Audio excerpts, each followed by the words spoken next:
สบายดีสวัสดีแฟนๆมาพอกันสายๆมื้อนี้กี่โมงแล้วหาเบิ่งนาฬิกา8:10นะหลังจาก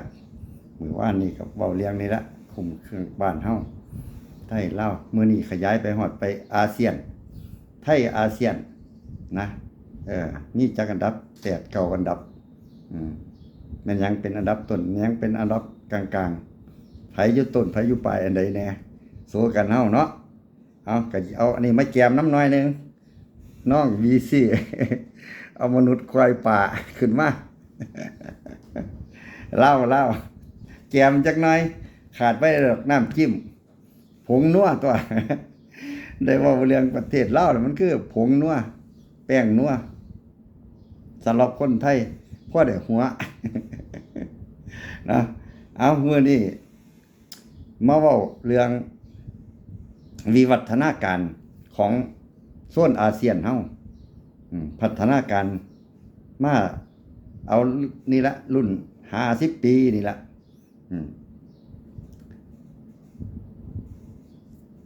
เอาปี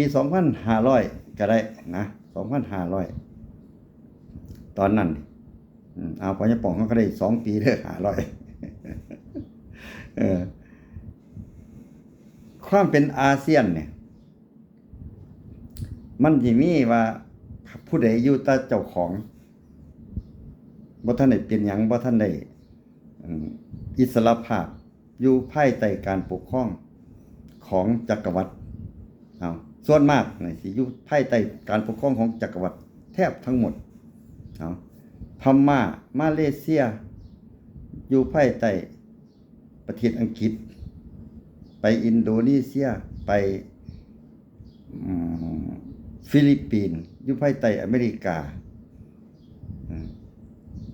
เขมรลาวเวียดนามอยู่ภายใต้การปกครองของฝรั่งเศสมีประเทศไทยผู้เดียวเขมรก็อยู่ใต้ฝรั่งเศสก็มาแย่งไปจากประเทศไทยนี่ล่ะแม้แต่คนในประเทศเขายังบ่ฮู้อยู่นะประเทศเขมรประเทศมาเลยเขมรกับลาวฮอดจะบ่ฮู้ว่าไทยได้เคยปกครองเจ้าของมาก่อนไทยเคยเป็นเจ้านายมาก่อนเจ้านายเขมรเจ้านายลาวเป็นเจ้านายหงสาวดีสลับกันพม่ากับไทยสลับกันนะนี่เฮาก็เคยเป็นเจ้านายเขาเด้บ่ธรรมดาเด้นะพอยุคประวัติศาสตร์ยุคนั้นมันสิ้นสุดไปประมาณช่วงปี2518ตะวันตกนี่สงครามใหญ่สงครามโลกครั้งที่2ลบกันไปลบกันมาอ่อนแอบ่สามารถปกครองประเทศสลาดได้ซะส่วนมากก็เลยทยอยส่งมอบคืนบ้างเขาต่อสู้แล้วก็แพ้เขาแล้วก็ต้องยอมปล่อยบ้างตามความแข็งแกร่งของพื้นที่เขากับเจ้านายเก่ากับประเทศทุกข์ยากต้องกลับไปดูแลประเทศเจ้าของประเทศไทยก็ยังเป็นเอกราชอยู่ต่อมาพัฒนาครบกับทุกฝ่ายในฐานะผู้ชนะสงครามอีกต่างหากประเทศไทยนะเป็นผู้ชนะสงครามโลกไปกับเขาพอมีเสรีไทยซอยก็เลยได้รับการสนับสนุนเขาก็มาเติมนะเขาก็มาเติมช่วยการพัฒนาคือได้อานิสงส์แบบได้ค่าปฏิกรสงครามที่ประเทศฝ่ายอักษะเข้ามาลุกลานก็บ่ได้ลุกลานหนักหนาสาหัสทำไล่ยิ่งกันบ้านเมืองเขาญี่ปุ่นก็แค่ขอทางผ่านก็เป็นสหายกันบ่ได้ลบกันเขาขอทางผ่านซื่อๆแต่เฮาก็ได้อานิสงส์ชนะสงครามไปนำนะเฮาก็ได้รับการพัฒนาขึ้นมาในขณะที่ประเทศสลาดทั้งหลายที่เมื่อก่อนอยู่ภายใต้การดูแลของจักรวรรดินิยมเนี่ยเขาก็ดีนะเขาก็ยังเจริญกว่าเฮานะเป็นต้นว่ามาเลเซียฟิลิปปินส์ก็ได้ภาษาอังกฤษถามว่าโดดเด่นสุด มาเลเซียก็ได้ก็เก่งกว่าเฮาสิงคโปร์ก็ได้ภาษาเก่งกว่าเฮาเพราะว่าอังกฤษปกครองเขาลาวก็ได้ภาษาฝรั่งเศสไปนะก็ลาวก็เจริญคือกันเด้นครเวียงจันทน์ก็เจริญคือกันกับกรุงเทพนั่นล่ะเพราะว่าฝรั่งเศสมาวางอินฟราสตรักเจอร์เอาไว้ให้เขาก็บ่ว่าดูได้ดอกเขาก็ดูแลดีนะเฮ็ดให้มีองค์กรมีหน่วยงานมีหยังขึ้นมาเป็นมีมาตรฐานของสังคมโลกเขาพอจักรวรรดินิยมทั้งหลายออกไปต่างคนต่างดูแลตัวเองนะต่างคนต่างอยากพัฒนาตัวเองเขาก็เริ่มพัฒนาขึ้นมาตะกี้นี่เวียดนามนี่กรุงฮานอยกรุงแม่งแน่โฮจิมินห์เขาว่าเขาเจริญกรุงเทพพุ่นนะขี่คุยนะว่าสามารถยกมายึดกรุงเทพได้ภายใน2 ชั่วโมงนะตอนนั้น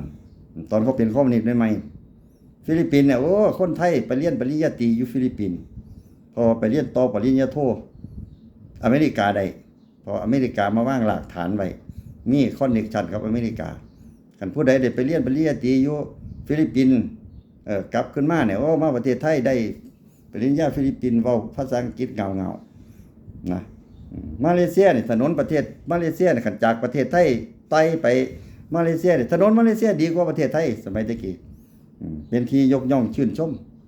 นะส่วนสิงคโปร์น้อยๆจากที่เขาปล่อยถิ่มอังกฤษปล่อยถิ่ม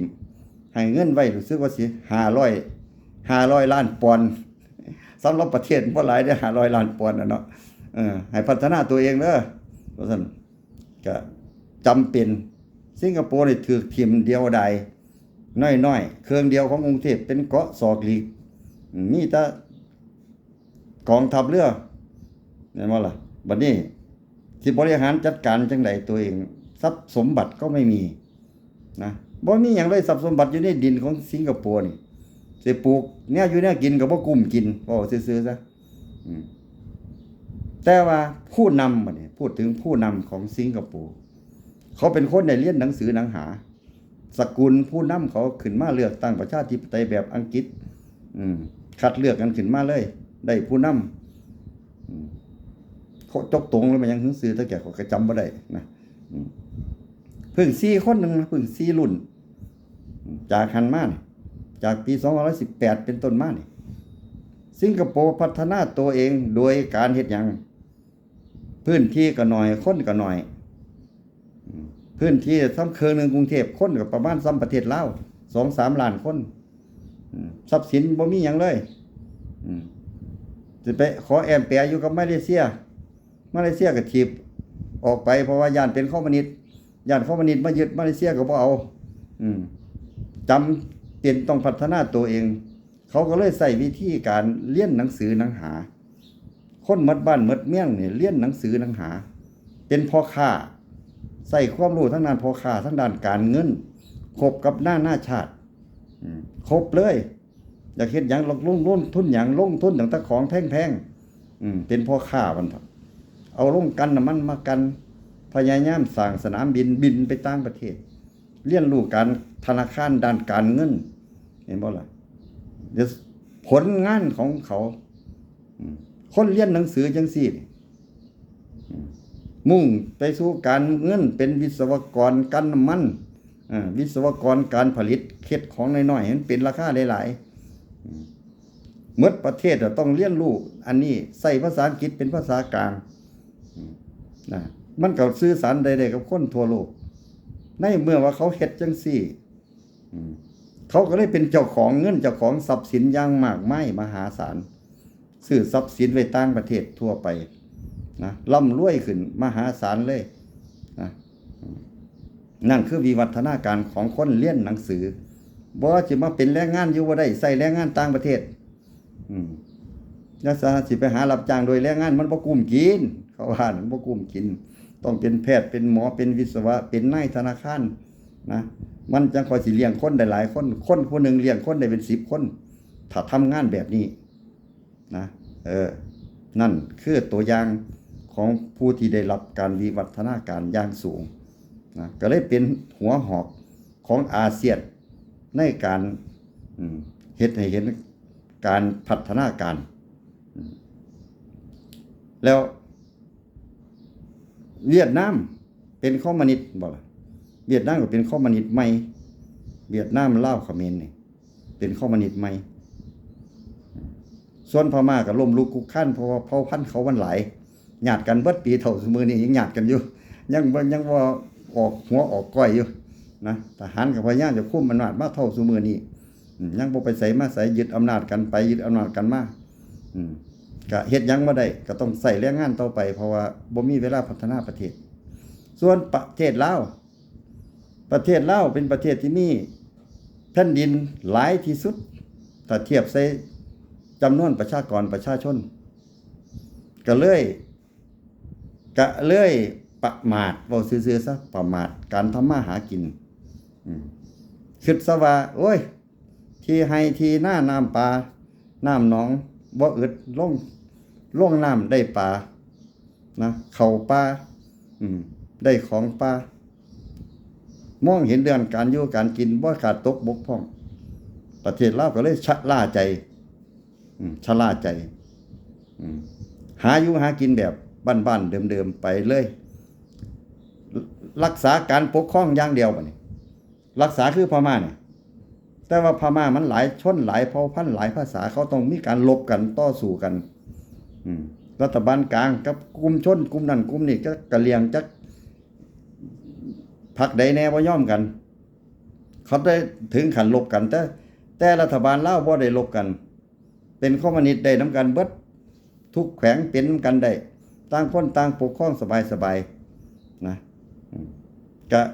เรื่องสงบโอเคแน่เนาะเรื่องสงบของการต่อสู้ภาครัฐสงบแต่ความบ่สงบก็คือความบ่ไว้วางใจว่าระบบสิรักษาได้โดนปานใดจะต้องได้พึ่งผ้าแก้วไปพึ่งผ้าแสนยานุภาพของเขาโดยเจ้าของบ่มีทุนทรัพย์ที่สิมารักษาตัวเองก็เลยว่าพึ่งผ้ากำลังอำนาจทางทหารบ่ว่าอาวุธบ่ว่าจำนวนคน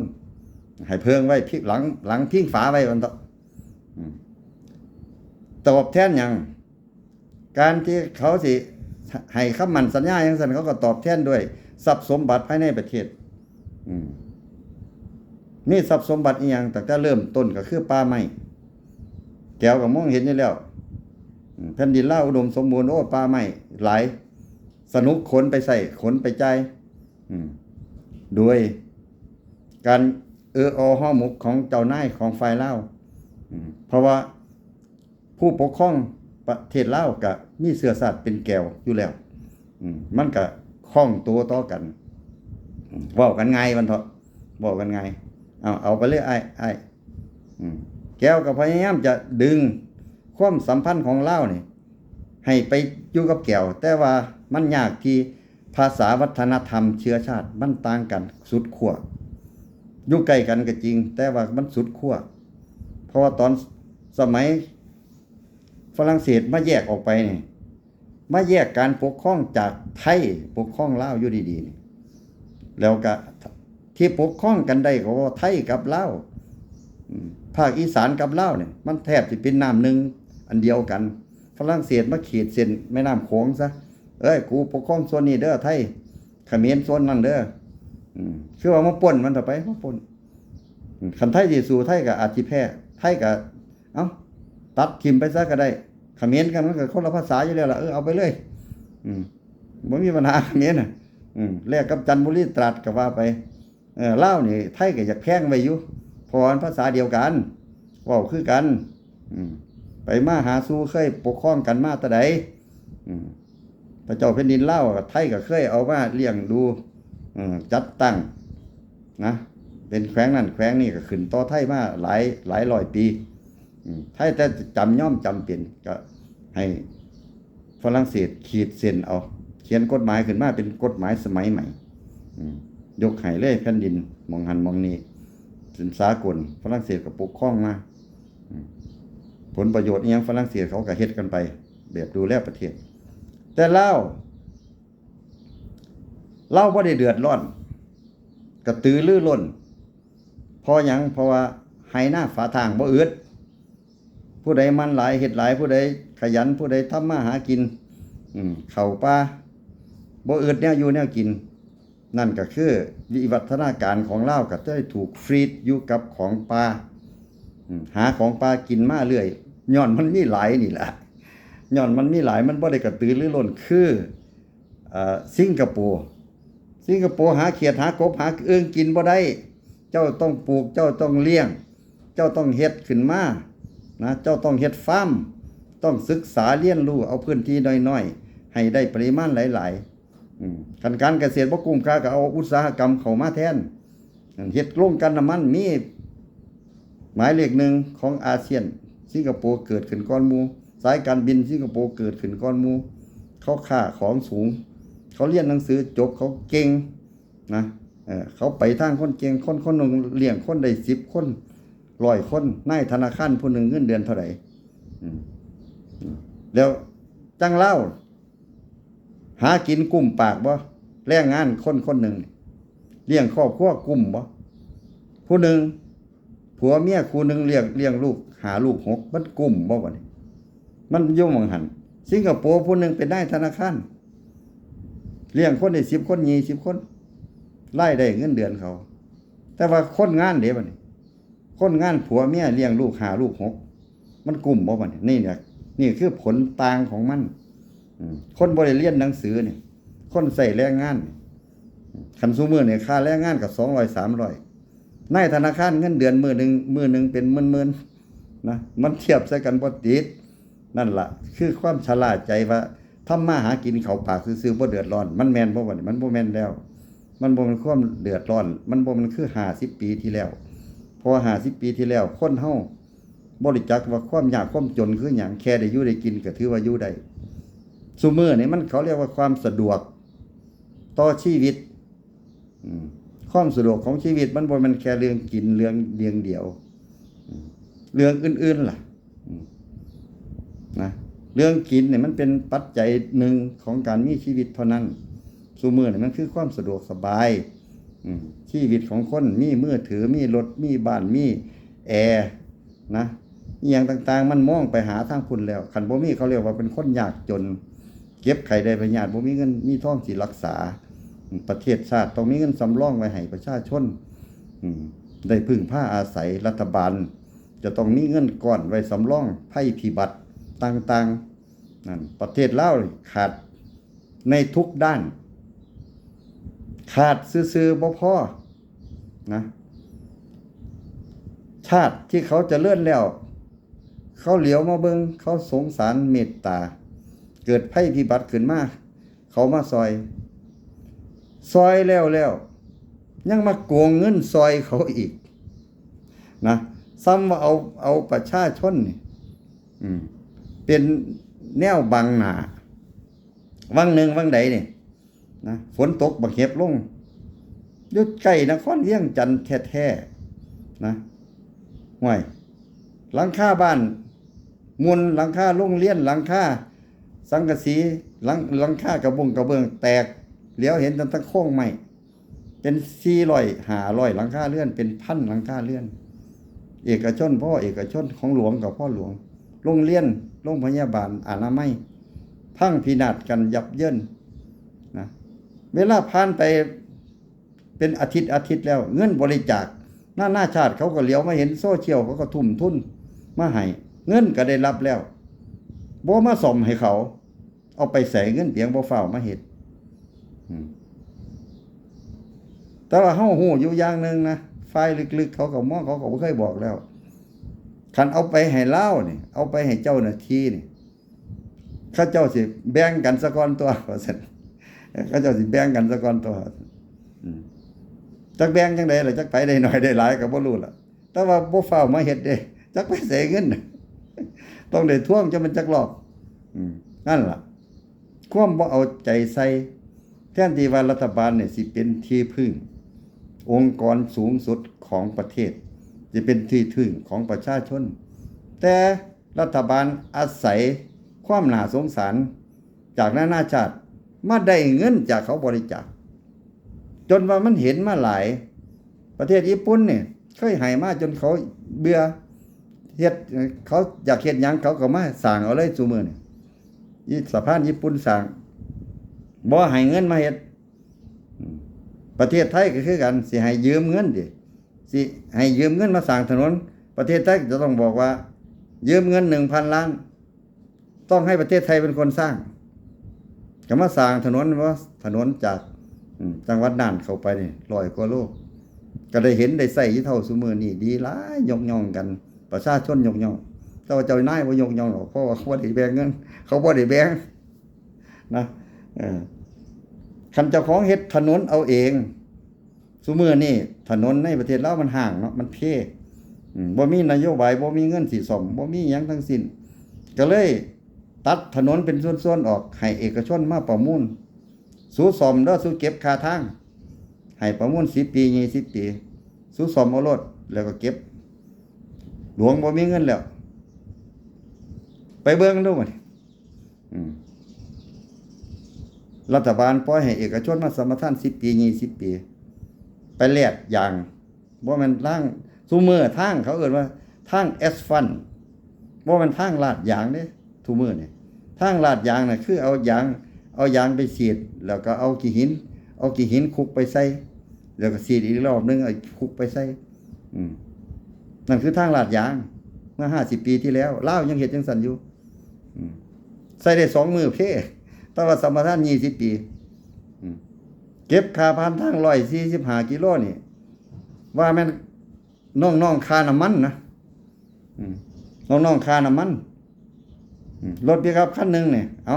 ยิ่งซุมื้อนี้มันแพงๆนี่ค่าน้ำมันตะกี้เนี่ยกิโลละ3 บาทแล้วซุมื้อนี้มันตกกิโลละ5 บาทแล้วแต่ว่าค่าผ่านทางอยู่ประเทศลาวเนี่ย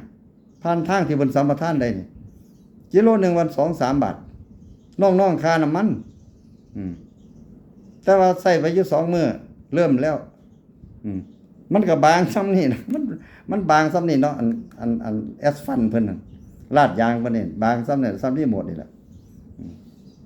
ซ้ำพื้นเกือบละนะไปตรวจงานกันผ่านฉลุยโอ้เฮ็ดดีงามสวยงามว่าสิใช้20 ปีว่าซั่นแต่ว่ารถไปเรียนมื้อ2 มื้อเพแล้วอีก20 ปีเด้สิซ่อมไปบ่เอาก็คนลาวเขาเจ้าสิถามกันไปเองดอกว่าสิเฮ็ดบ่ก็สิซ่อมบ่ก็นั่นล่ะนั่นล่ะคือเห็นหยังเป็นประโยชน์ไปเบิดเห็นหยังต้องไปแบ่งไปเบิดบ่ได้ลาสิรับผิดชอบหุมกินงบประมาณร่วมกันอนาคตว่ากันบ่ต้องนับมื้อหน้านั่นคือลาวเฮ็ดกันอยู่จังซั่นนะยังเฮ็ดกันอยู่บ่เอี่ยมบ่ไอยังคือเก่าบ่โต้บ่เถียงบ่หยังกันทั้งสิ้นนะผู้ใดสิไปปากเว้าบ่ได้ไอบ่ดังมีรถ IO สิเป็นน้ำขาผู้นั้นน้ำขาผู้นี้เขาไปเว้าอยู่ประเทศไทยต้องตามหาต้องน้ำขามันนะอย่ามาเว้าความจริงที่เว้าบ่ได้ความจริงที่จะต้องปกปิดภักรัฐเฮ็ดหยังก็ถูกนะนั่นก็เฮ็ดของเขาไปเรื่อยๆนะ IO ก็คือไอนึงโผล่ขึ้นมาคือยังเอารูปเป็นน้อง BC ขึ้นมาเนี่ยเราเอาบักควายป่าคือว่าเอาขึ้นมาเว้าหาว่าแรงงานลาวมาพัฒนาประเทศไทยแรงงานพัฒนาประเทศมันก็บ่ถูกแล้วค่ำๆเนี่ยนะผู้พัฒนาประเทศมันต้องเบิ่งสิงคโปร์เขาเพียงเจริญเขาได้ยกย่องแรงงานนานาชาติว่าที่ไปทำงานอยู่ในสิงคโปร์นี่ตักประเทศใดไปแน่ไปทำงานอยู่สิงคโปร์นี่แรงงานระดับแรงงานไทยมาเลเซียอินเดียบังคลาเทศไผก็ตามไปในระดับลางล้วนๆซะส่วนมากเพราะว่าสิงคโปร์เขาเป็นคนเก่งเจ้าอยากทำงานเป็นวิศวกรเขาก็รับคันเจ้าเก่งคือเขานะนั่นล่ะแล้วแรงงานจังลาวนะจังเขมรจังพม่าจังไทยจังไสกันต่างๆคือแรงงานเจ้าสิไหลไปทำงานประเทศใดก็ตามเจ้าสิไปหวยหาเกียรติยศหวยหาความสำคัญว่ากูนี่ล่ะสำคัญคันบ่มีกูมึงบ่ได้เป็นประเทศไทย มึงบ่เจริญถนนมึงบ่งามปานนี้คันกูบ่อยู่ตึกมึงสิบ่สูงปานนี้คันบ่มีแรงงานอย่างกูว่าซั่นแล้วนั่นล่ะก็คือความหลงเจ้าของคนหากินบ่กุมปากเว้าใหญ่เว้าเกินเบอร์มันเป็นปริมาณแรงงานน่ะมันเป็นจำนวนคนที่มากที่สุดในโลกนี่คือแรงงานคือไว้คือแหนคือจอกคือแหนนี่คันเขาว่ามีงานอยู่ไสก็หุ่มเขาลื่นหุ่มเขาลื่นนั่นคือแรงงานเขาสิเคาะเอาหัวใดก็ได้คนมันคนขยันคนดีคนแข็งแรงเขาก็จังเอามาใส่คันของกี่ไร่ก็ตกงานนั่นน่ะแรงงานมันสิอยู่เท่านั้นเขาสิเอิ้นบ่ว่าโอ้มันสำคัญต้องไปกราบไปไหว้มาต้องไปจ้างล่วงหน้ามาบ่มีนะอย่าสิว่าคิดว่าเจ้าของสำคัญปานนั้นอย่าไปเว้าให้ไอดังให้เขาหนวกหูรำคาญเขาสิไล่ออกนะกันไปเอิ้นแสดงความสำคัญว่ากูไม่ไปงานมึงเจ๊งนี่เขาเอามึงออกก่อนนะผู้จังซี่ที่มึงสิได้เป็นแรงงานนะเพราะฉะนั้นอย่ามาเว้าใหญ่การเป็นแรงงานเนี่ยอย่าจะไปถามว่าเจ้าของนี่สำคัญอยากทำก็ได้บ่อยากทำก็บ่ได้บ่อยากทำบริษัทก็สิเจ๊งย้อนบ่มีแรงงานเจ้าของสิอดตายก่อนคนซื่อๆธรรมดาเกิดมาบ่ได้เรียนหนังสือหนังหาบ่ได้เฮ็ดหยังก็เป็นได้แล้วแรงงานไป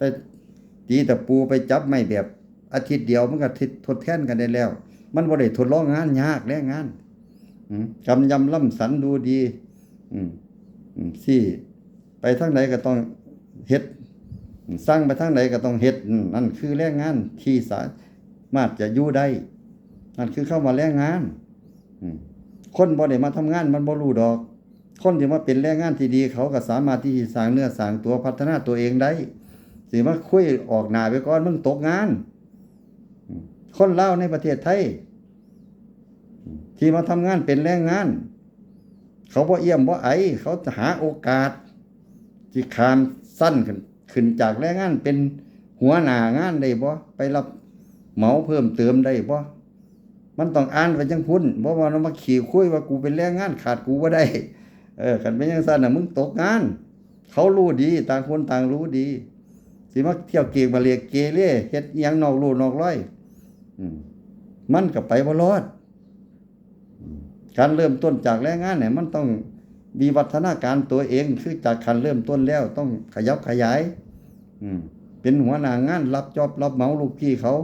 สร้างหยังก็ต้องเฝ้าเฮ็ดเฝ้าแล้วเสนอผลงานให้เจ้านายเขาไว้วางใจอย่ามาหาเที่ยวขี่คุยกูว่าอยู่เจ้านายเจ๊งมึงนั่นล่ะสิตกงานก่อนน่ะสิบอกให้นะเห็นบ่เขมรน่ะระดับชาติเขาเอาออกเป็นจังได๋ล่ะให้กันอยู่ทั่วประเทศซุมื้อนี่เขาจะมาเห็นว่าลาวเป็นศาสตร์ซื่นภาษาเคยหักเคยแกนเคยดูแลกันมาคนไทยเขาก็ยังโอบอ้อมอยู่ยังมาแสดงอีกนะยังมาแสดงความสำคัญต่อไปอีกงานมันจะต้องเอาผลงานมาประกวดมาแข่งขันเอาผลงานจำนวนผลงานตรงต่อเวลามาเป็นตัวชี้นำว่าเจ้าของสิสำคัญหรือบ่สำคัญบ่มาคุยเอาคนหนึ่งคุยให้แทนคนหมื่นคนมันคุยบ่ได้มันบ่คือว่าหมอดีหมอเก่งจังไดหมอผู้นั้นเก่งจังไดหมอผู้นี้เก่งจังไดคนหมื่นคนยกย่องคนเดียวนั่นคือคนเก่งแท้ดารานางลิซ่าของไทยเก่งจังไดคนทั่วโลกเขาจังค่อยยกย่องชมเชยไปใส่คนเป็นร้อยเป็นพันต้องหุ่มต้องแล่นนำเขาคนหนึ่งเลี้ยงทำงานเลี้ยงคนได้เป็นพันคนนะคันลิซ่าป่วยด้วยคนพันคนนี่ตกงานเพราะว่างานของเขามันมีพลังมี power ไปออกอีเวนต์งานนึงได้4 ล้าน5 ล้านแค่10 นาที20 นาทีนั่นล่ะเขายังคนสำคัญมันต้องเบิ่งว่าคนสำคัญคนหนึ่งทำงานเลี้ยงคนได้จักคนแล้วลาวคนหนึ่งหรือแรงงานคนหนึ่งบ่ว่าไทยว่าลาวผู้หนึ่ง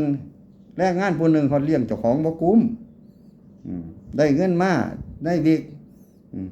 เอาไปแดกเรามื้อเดียวหมดเกลี้ยงอีก14มื้อสิกินหยังนั่นล่ะคือฐานะแรงงานบ่เป็นก้าวคันผู้เป็นก้าวเขากับพ่อเลี้ยงครอบครัวเขารอดมีหวังสิได้รถได้บ้านปลายในชีวิตนั่นคือความหวังของแรงงานอย่ามาเที่ยวขี่คุยในระดับใหญ่ๆเขาเจ้าของมันสิเอาตัวบ่รอดนะนี่ล่ะคือว่าวิวัฒนาการแล้วในระดับอาเซียน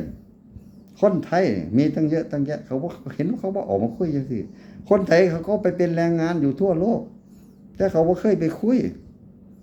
ว่าขาดแรงงานไทยซาอุสิเจ๊งเป็นบ่มีโอกาสเฮาสิไปเว้าจังซั่นบ่ได้สิไปหาเว้าใหญ่จังซั่นบ่ได้เฮาบ่ได้สำคัญปานนั้นต้องไปแข่งขันกับแรงงานนานาชาติเขาทั่วไปเรามีชื่อเสียงขนาดไหนแรงงานไทยจากภาคอีสานมีชื่อเสียงเว้าอังกฤษบ่ได้แข่งกับฟิลิปปินส์เว้าบ่ได้ไอบ่ดังแต่งานกูแล้วก่อนโน่พร้อมแพมบ่ต้องตอบเบิ่งงานเราไทยบ่ต้องโต้ต่อล้อต่อเถียงเอาผลงานเป็นเกณฑ์นะฟิลิปปินส์เขียนแต่รายงานเพราะว่าเก่งภาษาเจ้านายมามีทศจนเขารำคาญคนไทยเจ้านายมาแล้วนอนเฉยเขาก็บ่ด่า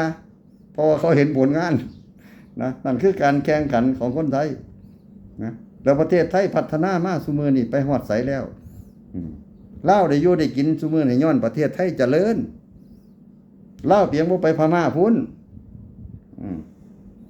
ย้อนประเทศไทยเจริญประเทศไทยมีเงินจ้างลาวนี่จังค่อยได้มาอาศัยอย่ามาหาเที่ยวขี้คุยลืมบุญลืมคุณต่อล้อต่อเถียงนะนี่ก็เลยว่าอยากบอกให้รู้กำพืชเจ้าของกำพืชบ่เรียนหนังสือหนังหาซุมื้อนี่การเรียนหนังสือในประเทศลาวมันก็บ่ตอบโจทย์ยิ่งซ้ำเติมรัฐบาลก็ยิ่งซ้ำเติมประชาชนหนักเข้าไปอีกไปจบปริญญาตรีก็ต้องมาเป็นคนงานอยู่คือเก่าจักสิเรียนไปหยังนั่นก็คือคนลาวเขาคิดมันก็แม่นของประชาชนเขาก็แม่นนะจบม.3 จบดีก็ไปเสียเงินขายหน้าเรียนปริญญาตรีมาก็มาเป็นบ่อยมาเป็นคนงานมาเป็นลูกจ้างคือเขานั่นน่ะมันแห่งยากอยู่แล้วจะเฮ็ดให้ประเทศชาติเจ้าของเสียชื่อเสียงหลายเข้าไปอีกย้อนคนโง่ๆเงาๆขึ้นโซเชียลมาต่อล้อต่อเถียงบริจาคคำว่าอยากบริจาคว่าเขาไปฮอดไสแล้วคนลาวที่เขามาทำงานในประเทศไทยเขามีความหวังคน 90% ล่ะมีความหวังเลยได้มาทำงานในประเทศไทยมันยังมีเพียง 5% 10% ที่เกกมาเลเกเรมาต่อล้อต่อเถียงโสตายคนบ่เป็นก้าวอันนั้นเขาก็จะกำจัดออกไปเป็นระยะบ่รู้เรื่องดอกนั่นก็คือกำพืชของคนด้อยปัญญามาพอของดีแล้วบ่รู้จักรักษาฐานะเจ้าของนะแทนที่สิทำมาหากินตั้งอกตั้งใจได้มีโอกาสได้โอกาสแล้วกลับทำลายโอกาสของตัวเองเยอะแยะไปนั่นล่ะคือคนมันบ่สำนึกบ่มีจิตสำนึกนะโอกาสของคนลาวที่ได้เห็นประเทศไทยมันเป็นสวรรค์ที่สามารถสร้างเงินสร้างทองเข้ามาได้ทำมาหากินได้อิสรภาพได้เสรีกลับมาใส่เสรีภาพเกินขอบเขตเสรีภาพเกินประเทศชาติเกินคนบ้านเมืองเขาอยู่มาแสดงมาขีดแสดงมาท่าตีท่าต่อยมาเป็นนักเลงหัวใหม่กุมน้อยๆกระจอกเดี๋ยวก็ถือเขาเฮ็ดอีกคนมันบ่ได้จักประสบการณ์ผ่านมา5 ปี 10 ปีมานี่คนลาวที่เฮ็ดอีหยังขึ้นมาแตกๆแผงๆมีผู้ใดอยู่รอดบ้างซุมื้อนี้โซเชียลนี่คำว่าพลังงานของโซเชียลซุมื้อนี้มันนับหัวนับหน้านับตาได้ขึ้นทันทีขึ้นจอขึ้นมายามใดมาให้เขาสั่งข้าวเดียวเขาก็จับได้ไล่หนีนะเสียโอกาสในชีวิตแม้แต่คนเล่าบอกกันไว้ดึงกันไว้ปานใดมันก็ยังมีคนสัวๆเงาๆขึ้นมาอยู่เงาในประเทศบ่ว่าหยังเด้ เงาในประเทศเจ้าของเจ้าก็เว้าไปเจ้าอยู่บ้านเจ้าแต่ขันมาเงาในประเทศไทยแล้วเจ้ามันบ่รอดนะบ่รอดดอกเสร็จแล้วก็กลับไปหมดโอกาสนั่นแหละคือความบ่เจียมตัวบ่เป็นหยังดอกมันความไม่เจียมตัวใส่โซเชียลให้เป็นผิดเป็นภัยต่อตัวเองนะอยากบอกไว้เลยแทนที่ว่าความรู้บ่มีเนี่ยบ่จักแสวงหาบ่เห็นแก่ความรู้บ่เห็นแก่ความพยายามนั่นล่ะคือสิงคโปร์กับประเทศลาวความสำนึกจิตสำนึกมันบ่คือกันมันต่างกันสุดขั้วกันทั้งประเทศไทยเนี่ยเขาก็มีตัวอย่างในประเทศเขาอยู่แล้วสิเลียนแบบผู้ใดก็ได้ผู้เขาเก่งผู้เขาขี้ร้ายผู้เขาขยันบ่ขยันแค่ในประเทศเขาก็เหลือเฟือเป็นตัวอย่างให้กันได้คันเทียบไปเลยก็คือว่าสิงคโปร์เป็นจังไดลาวเป็นจังไดคันลาวไปดูงานสิงคโปร์เอามาเป็นตัวอย่างเจ้าของลาวก็สิบ่เป็นลาวเยาเท่าซุมื้อนี่ลาวตาขาวลาวขี้ขาดลาวขี้ขาอีหยังมันก็จะบ่มีคำว่าของหมู่นี้เกิดขึ้นนะนั่นคือความเป็นคนลาวสิคิดถึงแต่ว่าการศึกษาบ่ได้เงินเดือนพอก็เลยบ่ศึกษาความจริงการศึกษามันดีใช้วุฒิความรู้ทางด้านการศึกษามันเป็นวิจารณญาณในการรู้ผิดรู้ถูกการศึกษาเนี่ยนะเพราะฉะนั้นลาวจะต้องรู้จักคำว่าการศึกษาหลายไปกว่านี้สิไปคิดตั้งแต่ว่าศึกษาหน่อยเรียนหน่อยมันบ่กุ้มบ่ได้เงินเดือนบอกว่าเป็นลูกจ้างเพราะว่าก่อนเอาว่าเป็นลูกจ้างการศึกษามันก็จะถูกตัดขาดไปซะเป็นส่วนมากโอกาสหน่อยที่จะได้เพิ่มเติมวิทยาหยุดคนเพื่อนร่วมเรียนร่วมศึกษานำกันมีหมู่เป็นบัณฑิตก็พาไปหาผลเขาก็ยังว่าเด้โอเคเด้อมื้อนี้เว้าสู่ฟังผู้ใดรักดีใครรู้ก็ศึกษาเราเรียนขยันหมั่นเพียรอย่ามาเกินเบอร์อย่าเว้าใหญ่เกินเบอร์อย่ามาแปลความสำคัญเจ้าของเกินจริงนะมันผิดหูผู้เขามังผู้เขามีวุฒิภาวะเจ้าของสิตกต่ำเป็นการเตือนกันไว้เพราะว่าศาสตร์ใดส้นใดภาษาใดล่ะโอเคครับมื้อนี้เว้ากันซ้ำนี้พ่อสมมาภาคควรลงหันคือปากแปรละวานละสวัสดีครับ